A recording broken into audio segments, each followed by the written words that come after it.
Good evening, good morning, good afternoon, good whatever time it is, wherever you are, whoever you might happen to be. Welcome once again to Anime Octane, the show that is not, in fact, the screen that you're looking at. So let me go back and get that on the right screen.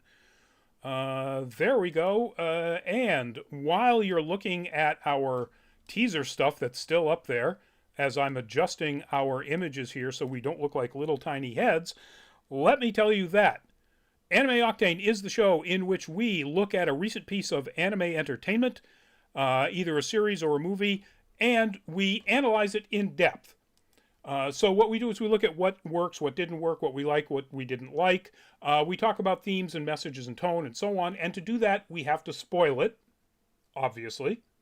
So tonight's show is a Violet Evergarden, the movie, the most recent movie in the Violet Evergarden series. If you have not seen it and you don't like spoilers, you should probably wait until you do see it and then come back and watch this on YouTube at some point down the road, or Twitch, or Hopefully, you watch the series too. and watch the series too. Yes, yeah, we'll get into that too. Um, but if you have seen it or you don't care about spoilers, feel free to hang around, pop into the chat, let us know what you think about Violet Evergarden as a whole, the movie, or our opinions about any of those things. I'm Rodney Brown. I'm the editor-in-chief of Nerd Caliber, first-person shooter on Facebook as a cosplay photographer, Burley_adopter on Twitter, and a couple of other places doing a bunch of other things. Joining me tonight is the man in the hat. Not the cat in the hat. Well, actually, he's the cat in the hat. So there you go. Hey, Byron, introduce yourself. I'll take it. Hey guys, Byron McNeil, aka Byron DC, or multiple facets of the internet, contributing writer for Nerd Caliber, content creator, and social media consultant. I also do a little bit of art on the side, and proud to announce that if you're a fan of webtoons, I just released my first episode of a passion project I've been working on for the better part of a decade called Sisterhoods. It's a sci-fi reimagining of Little Red Riding Hood. It's post-apocalyptic. I'm working on episode 2 right now. It should be up by the end of the week. It's a fun time. I would appreciate any support. Look for Sisterhoods. Cool, It's cool. on Webtoons. On what? Where's the URL? Webtoons. Oh, on Webtoons. Yes. Oh, cool. Awesome. Outstanding.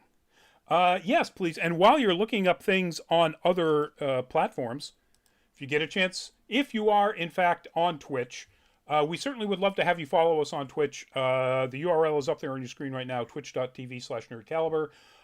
You can watch us and comment and so on any of the platforms that we stream live on, YouTube, Twitch, or Facebook Live.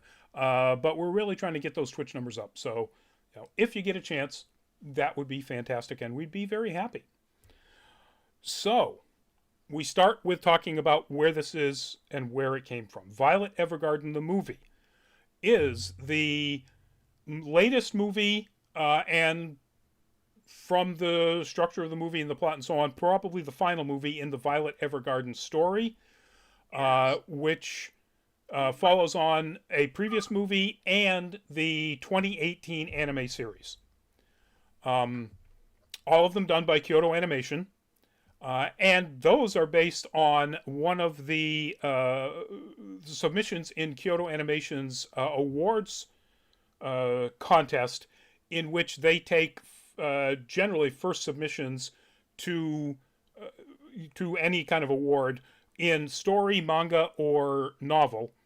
And oftentimes the winners of any of those categories will be turned into Kyoto Animation anime. Tomoko Market, Free, of course, Violet Evergarden. Violet Evergarden's novel was the only one that has won the grand prize in any of those categories since they started doing these contests in 2008. Yeah. Yeah, that's one of the weird things about this is they have a grand prize category. They don't always give, some years they don't give out anything. There's stuff that they just did. And of course, in 2020, they didn't because of the pandemic and the after effects of the 2019 fire at Kyoto Animation, which killed 36 people, I believe. 32 people, and then injured 36. Anyway, The story is Violet Evergarden is a young woman um, uh, trying to find her way in Leiden, the capital city of Leidenschaftlich, I think is the name of the country, after a war. And the setting seems to be roughly Europe post World War One, as far as Yeah. technology and so on. But it's a different world. It's, different countries and everything. Violet herself was wounded as a soldier in that war, trying to save her commander and her mentor, guardian, the person who basically taught her everything, Major Gilbert. Violet had both of her arms blown off in the final battle. Well, for her, at least the final battle for sure. I think supposedly the final battle in the war, and had them replaced with very, very intricate and frankly way advanced technology, both her arms and hands. Uh, Not automail, by the way. hmm? Not automail. Yes, no, yeah, definitely, yeah, no, not Full Metal Alchemist. These are there's nothing magical about this series whatsoever. It is just a different historical tale. Um, but the not really steampunk. I'm not really sure what drives them. The mechanical hands and arms um, are really super intricate to the extent that she can actually type faster and more accurately than most humans. Um, she winds up working for a postal company that is owned by the best friend of the major. And in that postal company, she decides she wants to be one of the crew of what are called auto memory dolls. The auto memory dolls are essentially ghostwriters. They are people who sit at a typewriter and they listen to what people who have engaged them want to tell somebody in a letter and then craft that letter. And when it's done and right, the person approves it, pays for it, and it gets sent off. I think one important thing to note about this world is that only a small fraction of people in this world know how to read and write. So making their job all the more essential. Right. And again, that's not terribly different from some places, some countries in that period. Um, it is a little less, and certainly nothing like radio wireless communication has not been invented. There's none of that. So the story basically is Violet learning how to be this auto memory doll, going on assignments as an auto memory doll of the original series, and all of it couched around the idea that she is trying to figure out, because Violet herself seems to be pretty much bereft of emotion, what the Major's last words to her were, or what they meant, and those words were, "I love you." And that's pretty much the series. The in-between movie, Violet Evergarden, Eternity, and the Auto Memory Doll, is sort of an extended tale about people. Yeah, it's like a very extended double episode of one of the anime, of the anime season. But it's fascinating. It's really good. It's really worth watching. This movie is the story of Violet a few years after Eternity and the Auto Memory Doll. And in the image behind you, or behind me, you can see the finished version of what they are just starting to build in this movie, Violet Evergarden, the movie, and that is this tower, which is obviously the Eiffel Tower. But it is what the Eiffel Tower was originally supposed to be, or was originally used for, a radio tower. Radio has been invented. Radio communication is a thing that's happening, and their city is building one of these. So this is obviously a show full of spoilers. This has one of the biggest spoilers that you could possibly give out. And so I'm going to say right out of the gate, once again, we're spoiling this, and you really should not watch this show until you've seen this movie and other Violet Evergarden stuff, but specifically this movie, um, because of this spoiler. The spoiler is uh, Violet, who has all along sort of denied the things that everybody's been telling her, that Major Gilbert is dead, um, comes to believe that he is in fact alive. And that there is the possibility of being able to, find him through other people around her actually first coming to that realization.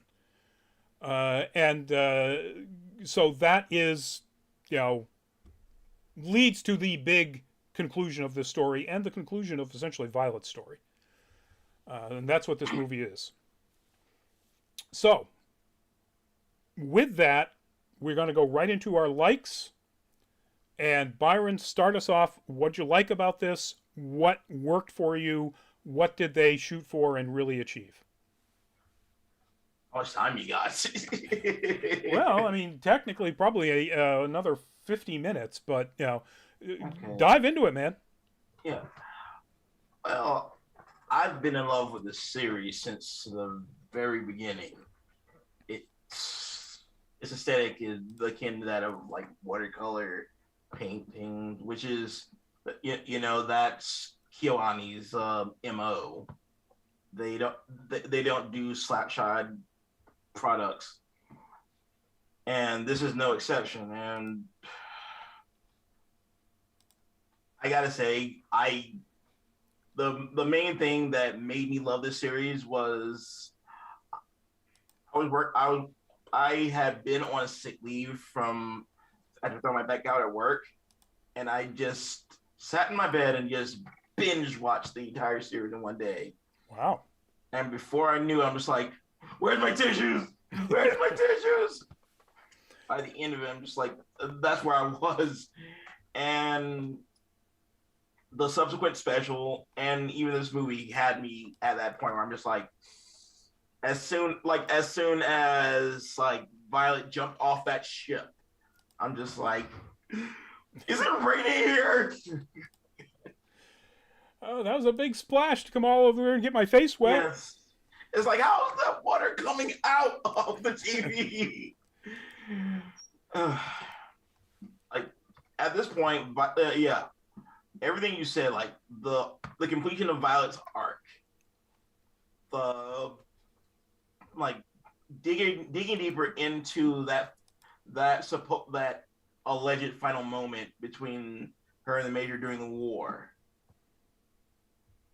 Uh, even even the relationship between the Major's brother and Violet, like how he not only forgave Violet, but he also forgave his brother for not coming back. And that's like it's such a beautiful I love this franchise because it's such a beautiful tale, and I'm just gonna like anything I can say right now just be redundant, but it's like everything about it is just so goddamn beautiful. Yep. From its visuals to its music to its writing to its voice cast. And I'm saying that from both the dub and the sub.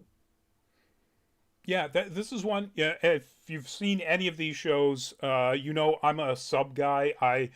You know, and I don't mean the sandwiches or the proclivity. I mean subtitles. So there are some anime that really nail the English dubs. Cowboy Bebop, of course, being one of the best examples ever.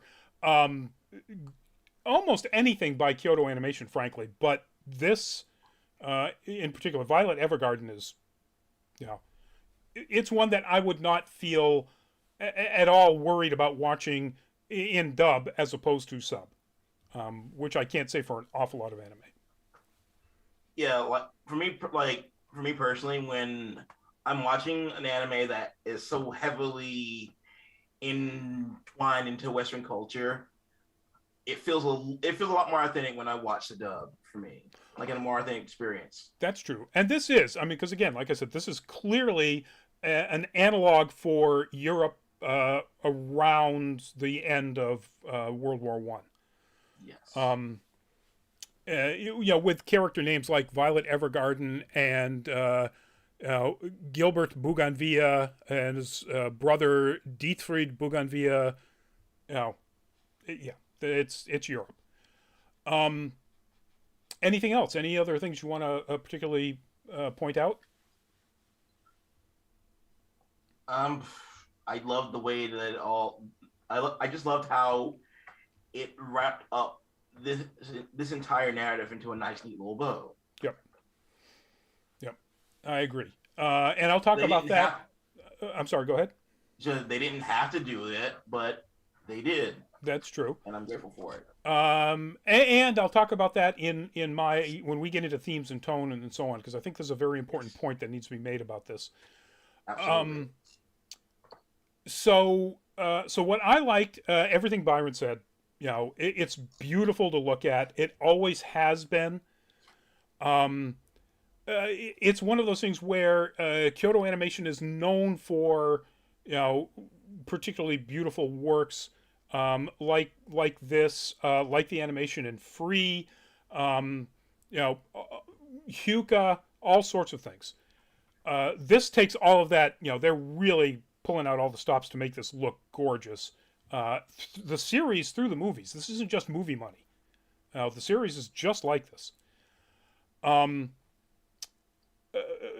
but Kyoto doesn't have to do that. I mean, they're making, they're the studio behind Miss Kobayashi's Dragon Maid, which is wonderful, but is also really much more simplistic animation. Um,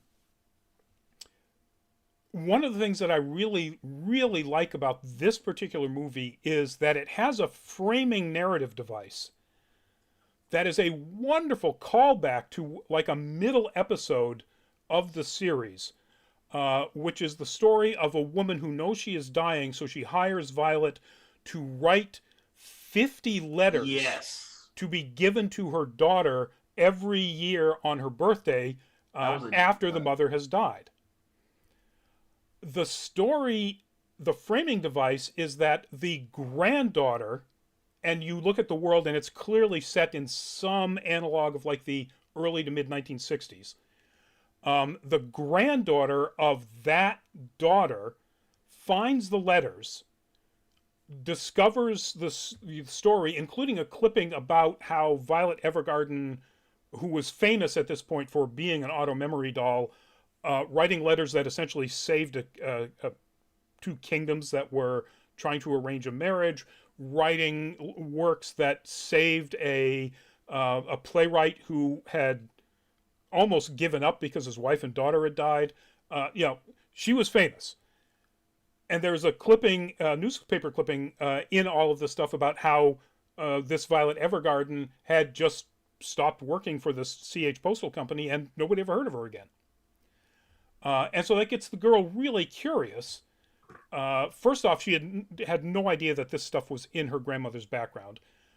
She was struggling as a late teen with her own parents. And so she decides to go off and find out what the story is about this. And then it jumps back to Violet Evergarden's time, at the point where this country is just starting to build radio towers. Um, and it wraps up at the end with that same framing device. And that's really cool that one, they didn't just use a framing device like this, they did it with a callback to, characters that, I mean, frankly, if you didn't tear up in that episode, you're not human. And it's so wonderful to see that there was a lingering, ongoing effect of Violet's work there. Um, and so that, I love that. I thought that framing device was really cool.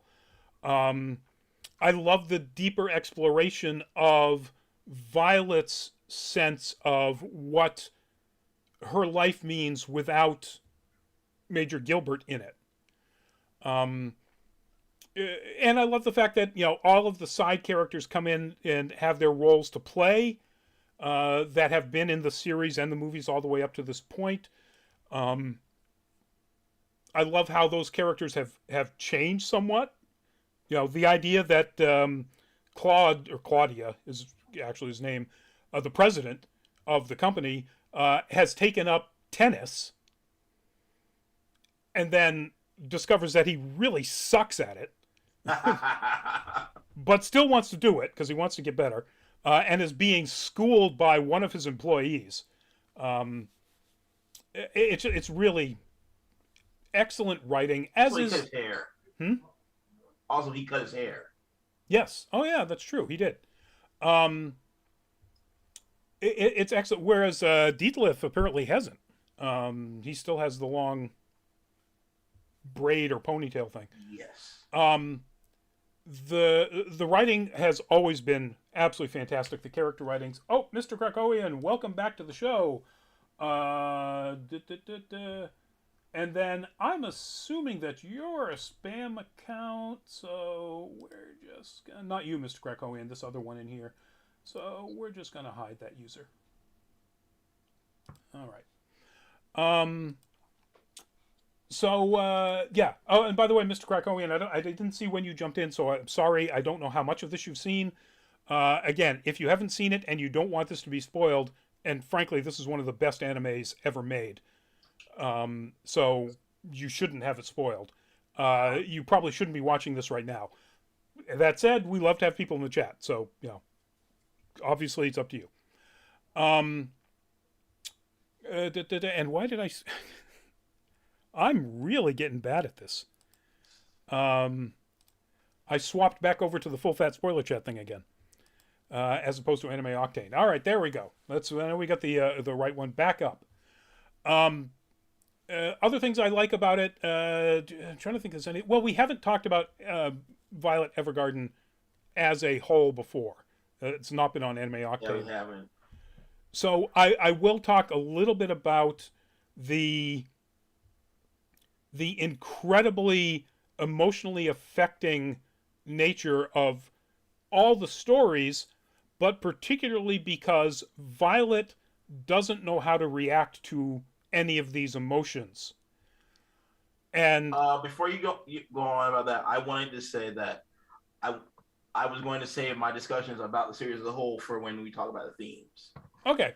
All right. Yeah. I was just going to say that this is one of those things where if you know anything about writing for pathos, having a character that can't quite properly cry will F your audience up. That's, having them bawl makes you feel something. Having them not quite be able to do that makes everybody in the audience bawl. It's a given. Yeah. And boy, do they know how to do that with this. But anyway, so beautiful animation, fantastically written story, and most importantly, because this is what this is all about, characters. Outstanding world building. Even the stuff, the second or third episode in the anime series is what would generally be called filler. It's a story that was not in any of the light novels. About one of the other auto memory dolls in, at that point, Violet's class, learning how to be one. Yes. And it's, even that one is just such amazing expansion on the world that we already know in a way that absolutely fits. There's nothing, it's seamless. Even though the country that she returns to, none of that's mentioned in the light novel. It's all invented for the anime, and they nailed it. So, as a sucker for world building, I love that. I mean, just look at this image. This is Violet on the deck of one of the Leyden Schifflich's naval ships, while a famous singer, who also is a return from an opera singer, returned from the previous series, is performing a hymn to the sea that Violet wrote, was commissioned to write by the mayor of the city. And I mean, just look at that. The uniforms that were in there, the ship design, everything about that is just fantastic. Um, so yeah, I don't want to go on, endlessly about just how everything about this is perfect, because it isn't. Almost everything with Violet Evergarden is perfect, but this movie has a few flaws. And I'm going to talk about it, but first, Byron dislikes. And I understand. I don't even want to call mine dislikes. I didn't particularly enjoy blah blah blah. But what didn't exactly work for you? What didn't you totally enjoy? And so on. It's more of a nitpick, but it was just kind of the fact that Violet's age throughout the series is never disclosed until this movie. So you're kind of just like, oh, so she's just 18 now. That's true. Again, it's just a nitpick. It was just one of those little things. Is like, what was the logic behind this? Like, Right. You've got to assume that it's been at least 4 years by the time this movie takes place, between when Major Gilbert confessed his love, which means it would have been to a 14-year-old, and yeah. this movie, if she's now just 18. So that's a good point. And how old was Major Gilbert? Uh, he's a He had to be, major. he had to be in his mid-20s Well, during the war. he's a major from a wealthy family that has, always supplied officers to the military in a structure that is pre sort of pre-modern military. So it's really hard to say. He may have just come right in as a captain, and then so he's only got one, rank to bump up in, and it could have been a wartime rank. So he could be in his mid-20s. Chances are, if you're a major, you are 30s and above.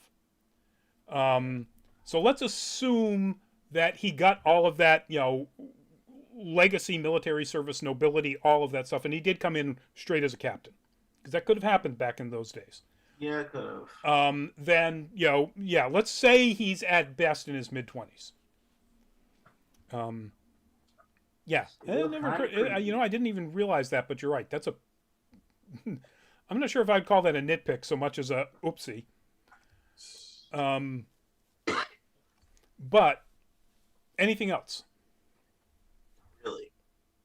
All right. So I have one thing that I didn't enjoy, and that is at 2 hours and 20 minutes. This is too long.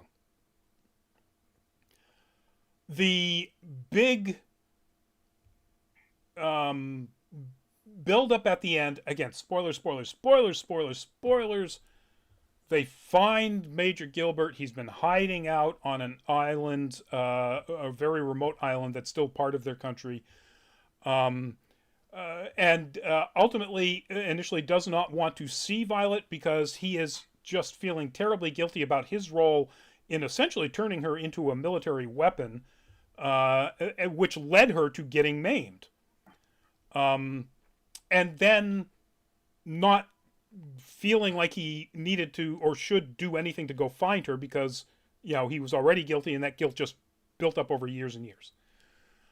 And so when they finally come together, that whole scene of her jumping off the ship and swimming to the shore, and the two of them, and she's trying desperately to say, I love you. It just went on too long. Yeah. One of the things, you can stretch out that tension. And this show is usually really good about, the series is really good about that. And almost anything Kyoto Animation does is really good about that. You can stretch out that tension right up to the breaking point. And the problem is, if it breaks for people, that's when people start going, oh, and start laughing at it. Now, I didn't laugh at it because these guys are so good. I'm still going, come on! Hug her for sake. but that was really frustrating for me. That's like, I get it. I get it. Just get it done. Um, I definitely see your point with the time, but I was never pulled out of the experience. Like it did, I do felt it ran a little long, but I was invested the entire time. that's what I'm saying. I was still invested. That's why I'm still yelling at my screen, going get together. Mm-hmm. And it didn't pull me out to the sense that it's like, I wonder what my email is saying right now. Which it could have, but it's still looking at it, and then analyzing it back. So, okay, it was too long. It was just too long. They didn't stretch out too much else, except there was an awful lot of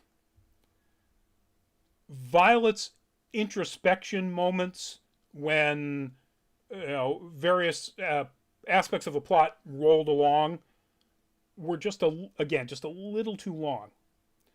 I don't ever begrudge spending time with that character, Violet Evergarden, ever. But it's easy to see when people were indulging, because I'm assuming Kyoto Animation knows that this is probably the last go around. And they probably didn't want to say goodbye to this character, this franchise, and so on. And so they, I'm sure it's like, and they just keep, hold that, hold that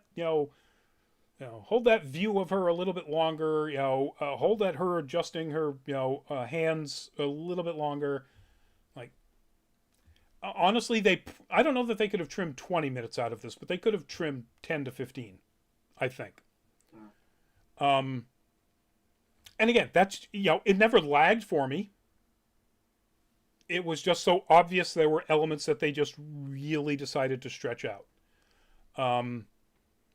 And that's, I think, really my only thing that I didn't completely enjoy about this. Yeah, the nothing else. It is just wonderful start to finish. Just have to sit down and relax for a while because you're going to be there for 2 hours and 20 minutes. All right. Now we get into the meat of this, particularly this. Sometimes when we do, themes, tone, message, and so on, there's nothing there to talk about. That ain't the case. Byron, the feels. Was there an or multiple overriding messages for this movie in particular, but the entire series? Was there a particular theme to this movie? A tone? What do you think? Well, for the series as a whole, there is so much to unpack. Like, I've never served in the military, but I have family members that have, and I have plenty of friends who have, and especially friends who are weebs who served in the military who have watched this series, and they've told me how like this really reflects the experience of a former soldier so well for them. Yep. Right down to like the idea of Violet learning to live as a civilian. Now, and I like the fact that they explore different aspects of PTSD. Yes. Violet's is essentially she never, as far as we know, really was able to express emotion, but she certainly shuts that off completely after the war.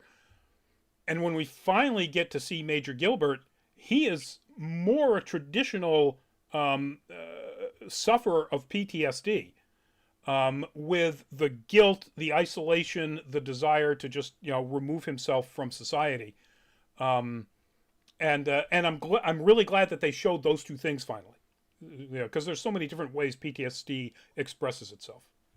Yeah, and even with the Major's brother, and like throughout the series, how he pushed Violet away because in many ways he blamed her for his death.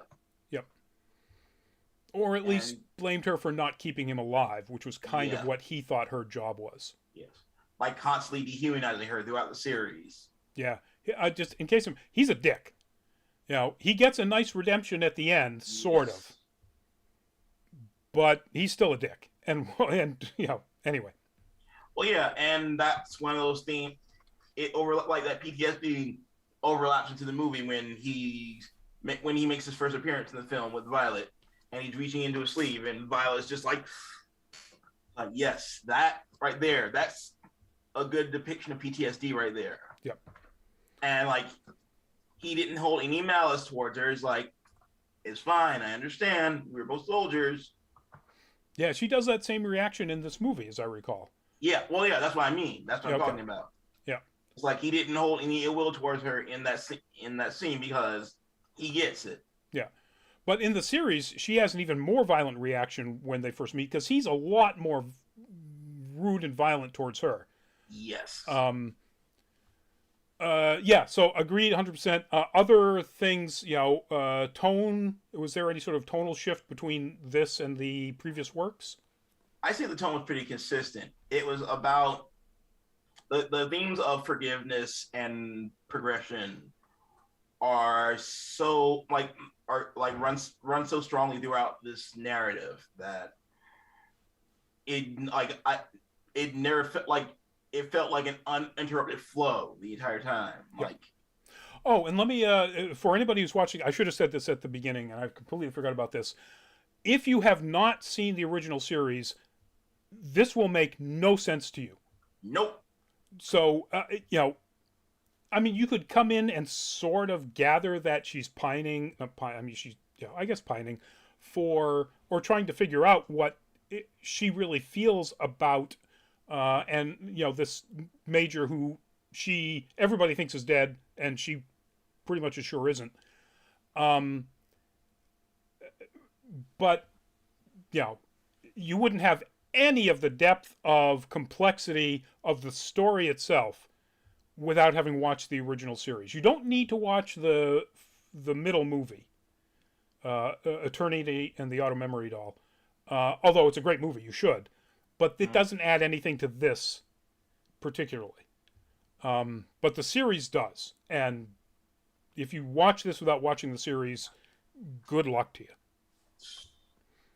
You're doing yourself a disservice by not watching the series. Well, and there is that too. Yeah, I mean, just go watch the series, please, and this movie. It's 12 episodes. Yeah. All right. So we were talking about anything else in the general area of theme, tone, message, and so on. Well, I mean, I think I've stated it pretty clearly. It's like it's about forgiveness. It's about not forgiving others, but forgiving yourself, and that's reflected in so many characters throughout this story. Yep. Even the clients that Violet helps. Yep. They're each dealing with their own trauma, and so, like a lot of them aren't even soldiers, but they're dealing with their own trauma. Yep. And it's great to see someone who is working through their own thing, helping others. Yeah. Which is something that I can relate to as a psychology major. Like I have mountains of trauma that I'm dealing with on a daily basis, but I still feel so much better when I'm helping others with their troubles. Yeah. Yes. And I think that's the thing that Violet grows through helping others with their troubles. Yes. So I think that's a very good observation, and it's a good one of the many, many, many messages coming out of this. It's like that's how you help yourself is help others. Yeah, I'm reminded of this term in French culture, noblesse oblige, which yes. Except yeah. Well, yeah. Noblesse oblige is about the obligation of nobility to help the lesser people, and so in that sense, I really hate that term, just because it's well, it's our job to be to help out the commoners. Fair enough. I personally think there's something to it that a lot of people in our society can learn from it, but that's a talk for another time. But Yeah, if it was anything else other than the word noblesse at the beginning of that, then just say the obligation of all people, frankly. Yes. Um, all right, so I agree about the it's thematically a story about PTSD and recovery. Yes. It is, I think, thematically very much a story about the importance of communication. Um, Violet's arc goes from, and we find this stuff in flashback. It doesn't actually happen in an orphan who can't read, is barely communicative, who is found by Dietfried, and then Gilbert basically takes her on as a charge to both teach her how to be a weapon, a you know almost super soldier. She's not superhuman, but her training and skill is Second to none. yeah second to none. Um, but also teaches draws her out so she communicates more. Teaches her how to read. After the war, the last communication from Gilbert is something she doesn't understand. After the war, she learns how to communicate as a typist, as an auto memory doll, how to interpret other people's ideas and feelings, put those into words. All of it leading up to what I think is the end of Violet's story. So the end of the plot of Violet Evergarden from the beginning to the end is Violet finds Major Gilbert, finds the man who said that he loves her, gets accepted by him finally, and finally they both confess their love to each other, and it's pretty much a happily ever after story. They disappear from the record as Daisy, the granddaughter, finds out. Um, Violet Evergarden's story inside this work is the story of learning how to express, how to communicate your emotions. Because even though the story sets it up in such a way that you think Violet Evergarden is bereft of emotion, she isn't. And that's made very clear right from the beginning when she first correctly interprets the emotion behind the sister trying to write a letter to her brother, like her first job. She understands emotion.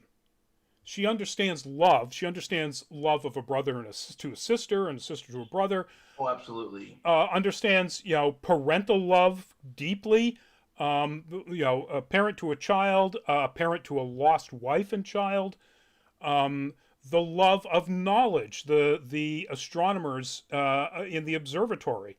The love of country, particularly in the Eternity in the Auto Memory Doll, where she essentially saves a planned marriage that would cement two countries. She understands it because there's no way she could not understand that and write the letters that she does. What her problem is, and again, this is undoubtedly connected to PTSD and the PTSD that she experienced before they even meet her as a child. Because clearly her early childhood was horrendous. It's not ever mentioned, but yeah. She was a destroyed individual before they even met her. So her struggle is to learn how to express all of the stuff that she is not expressing, which makes her seem emotionless. So when that scene finally happens, and again, my complaint was that it went on too long, but when it finally does happen, and when she finally breaks down and is crying, trying to get out the words, I love you, I immediately realized that, one, she's crying for happiness because, she's finally, they're together, but she's crying for everything that she hasn't been able to cry for throughout this All the entire time. series and movies. You know, she finally, the dam broke and she was able to express all of this emotion that she did really understand. Um, Now, maybe she couldn't particularly parse the words "I love you" from the major as why that would be said to her, even though she understood love clearly when she was writing some of these letters. Um, but that wasn't really her problem. Her problem was a lack of ability to express her emotion, and she finally did. And that's the end of Violet's story. That's how Violet's story wraps up. The story of Violet Evergarden and this whole, the novel and everything wraps up again, like I said, with Gilbert and her getting together. That's the plot ending. Violet's story as a character ends with her growing to the point where she can finally express herself emotionally. And that was wonderful. When I finally realized that, I went, wow. So my take on Violet as a character has kind of been wrong all this time. I mean, not badly wrong. It's kind of the way they actually want you to think of her, as emotionless, as robotic. Yeah. Right down to the fact that she's got robotic hands, essentially. Except she's not. Metaphor. Hmm? I said metaphor. Metaphor. Yeah, so I think that's it. There's so much else, in here. Every character has growth. But it's a lot about dealing with grief. In very much the same vein as WandaVision. If somebody in here threw out the line, what is grief except love persisting? I would have, yeah, okay, yeah, that's it, that's right. And that grief, it's Violet's grief over the, probable death of Major Gilbert. Claude's grief, everybody who knew him, Dietfried, so on. It's Violet's grief over the loss of her arms. It's it's the playwright's grief over the loss of his wife and child. It's the mother's grief over knowing that she's going to lose her daughter is going to lose her presence when she dies. From back in that episode. So it's very, very much a story about grief and about growing past grief. But I think it's really about communication and learning how to communicate your emotions. Yeah, so that's pretty much it, folks. Byron, I don't even need to ask this, but, let's do just this movie. Recommendation, yes or no, and 1 to 10, where do you put it? Yeah, absolutely, without a doubt. And I'd give it a 9. So I would say yes, with a. Oh, by the way, this is it's now the end of the show. Here it is, folks. Here's the end of the plot of the entire Violet Evergarden. They hug. He's crying. He says, "I love you, Violet." It's get out the handkerchiefs. Man. I know, exactly. The feels, man, the feels. Yeah, I would say I have a caveat, as I mentioned before. Yes, absolutely watch this movie, but you've got to watch the series first, otherwise this won't make sense. Oh, absolutely, without a doubt. And yeah, I would say absolutely a 9. The only thing I think keeping it from being a 10 for me is that I think it does go on a little bit too long. Long in the tooth. And I'm not going to hold Kyoto Animation to to any sort of criticism for wanting to indulge themselves a few more minutes with Violet Evergarden. So, all right, folks. On that note, let me tell you about our Patreon page. If you get a chance, please go to patreon.com/nerdcaliber and at least just check it out. We'd love to have you support us so we can go to more cons, get more coverage, all of the wonderful things. We have Anime NYC coming up this weekend. We'll have a team down there where there'll be some videos coming up on TikTok. By the way, all of our social media stuff, it's Nerd Caliber. Just like that, patreon.com/nerdcaliber. Whatever the particular, TikTok has some weird things you have to put in there. Yep. But it's Nerd Caliber. And we'll have photos coming in from the amazing Spectra, who's done photos for us before and hasn't touched his camera, I think, since. And he's really dying to get back into it. So cool, cool. Um, Tomorrow night, Nerd Week Live. Got a lot of really interesting stuff. Disney Plus Day. Jeez. I'm going to spend all day tomorrow just pulling pictures from those announcements. And then we've also got a big handful of other stuff that's not even related to Disney Plus. So yeah, it's going to be a big show tomorrow. Our next full fat spoiler chat Thursday is the Apple TV Plus series Foundation, based on the classic Foundation trilogy, the first book, Foundation, in the Foundation trilogy by Isaac Asimov. So if you've seen it, or if you don't mind spoilers, check us out 8 o'clock Thursday. So, Byron, give us a goodbye. Thanks for watching, guys. Byron McNeil, aka Byron Zero. Be sure to follow us on all social media platforms, as Ronnie said before, and check out my webtoon series, Sisterhoods. Yes, please. Which I'm updating this week. Cool, cool. Natalia, welcome to the show. We're just finishing, so see ya. And I'm Rodney Brown, editor-in-chief of Nerd Caliber. Bye-bye. Stay safe, folks, now that it's getting colder and colder.